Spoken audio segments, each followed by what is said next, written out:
Hi, this is the Flash from the Batman Total Justice line. This toy was produced by KENNER back in 1996, which means that this toy is almost 20 years old. And since I was already a grown boy when this toy came out, I am old, so remember, kids don't ever grow up. By the way, the Flash here is wearing this weird looking and silly looking fractal armor gear, just because without it he would be defenseless on Darkseid's island, just like the Green Lantern figure we have seen last week. This silly armor is made in a dark red, almost metal looking color. It's got some bits moving parts, like this one, which can be rotated up and down, this one here, and also it's got some yellow plastic bits which can be retracted, like this one here. They are meant to be an homage to the yellow stripes that people draw behind the Flash when he's running in the comic books.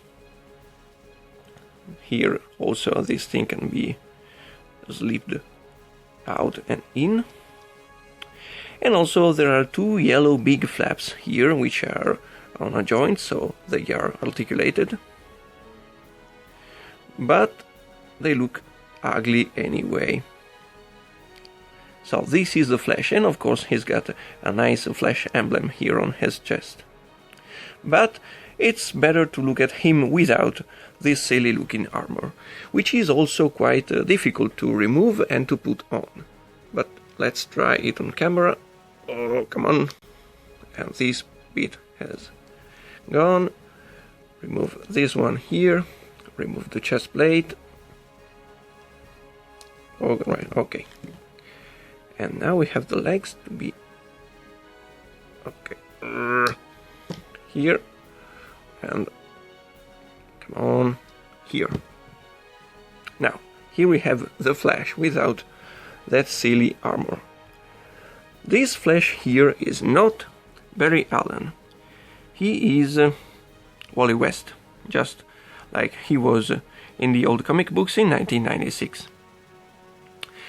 This figure has got some details in common with the Green Lantern figure we have seen last week. He's got this weird muscular body with these lines cut so much deeply into the body. His body is over-defined, but it's nice to see that every detail of the Flash costume is sculpted on, and they are not just painted on like is common to see on most recent Mattel action figures. It means that this body mold was meant to be used for the Flash only, and they could not recycle this same body for other characters. By the way, I don't like how his face looks, because it's too much narrow, maybe, and I don't like that the Flash has this big muscular chin, because the Flash should be a lightweight, maybe. By the way, it's nice to see that KENNER in 1996 released a brand new line of DC Comics characters action figures.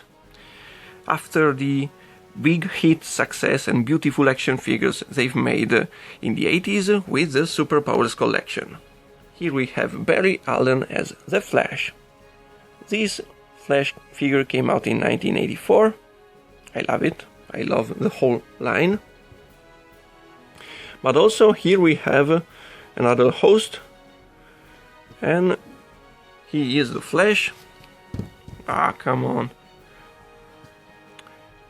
He doesn't like to stand up properly without his armor. And here we have the Flash produced by Toy Biz back in 1990. Which, as you can see, is not the same mold as the KENNER Superpowers figure at all. It's just a knockoff figure, but it doesn't share anything with the KENNER Superpowers Collection figure. But also I've brought here the Flash pal, who is Green Lantern, we have seen last week. They both look nice together, and it will be nice to see them with all of the other characters in the line. I haven't said it yet, but the Flash here has got the same standard fine points of articulation that almost every other KENNER figure had back in the 90s, so he can move arms up and down, legs forward and backward, and he can rotate his head a little bit, but I'm afraid I could break it because it's made in a soft rubber and the peg probably is not perfectly round, so it's a little bit stuck into the plastic of the chest. It's nice to see a clean Flash emblem here on the chest. And here he is, the Flash from the Batman Total Justice line. I like it. Ciao!